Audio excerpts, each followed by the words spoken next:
Je pense que la problématique, elle n'est pas ce qu'on externalise, mais comment on externalise. C'est qu'en fait, on externalise bien que ce qu'on maîtrise bien. Toutes les entreprises qui, de par le passé, ont voulu externaliser l'informatique parce que l'informatique c'est compliqué, les DG ne comprennent rien et ils se sont dit je vais mettre l'informatique dehors, ça sera beaucoup plus simple.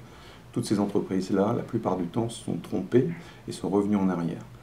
Donc aujourd'hui, à l'AFD, il y a eu dans une première étape finalement un peu une externalisation à marche forcée. On est aujourd'hui en train de se rendre compte, comme les autres, parce qu'on n'est pas des fois plus malin que les autres, donc on fait aussi des erreurs.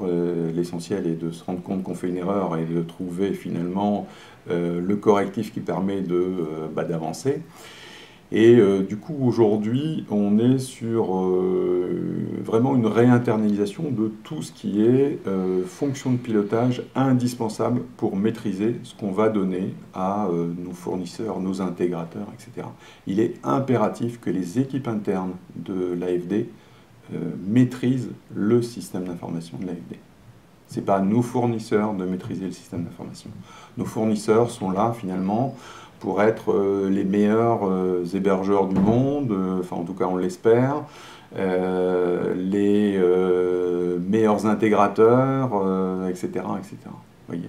Donc pour nous, finalement, on va chercher à l'extérieur ce qu'on n'a pas en interne.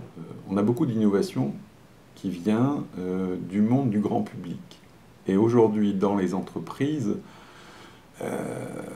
on essaie finalement de courir après ça, hein, mais les DSI, souvent, sont plus les directions qui innovent en informatique dans les entreprises, en fait. C'est plus l'usage grand public qui rentre dans l'entreprise. Donc, en gros, aujourd'hui, soit vous avez des DSI qui courent après tout ça ou qui essaient de bloquer, et à mon avis, ce n'est pas la bonne solution. Soit, quelque part, vous restez bien en veille sur ce qui se passe à l'extérieur, finalement, et puis vous essayez de regarder la meilleure façon d'intégrer tous ces nouveaux usages en interne de l'entreprise. Et moi, je pense que c'est la solution, quelque part, la plus sage et qui évite, finalement, d'avoir des utilisateurs aussi frustrés, quelque part.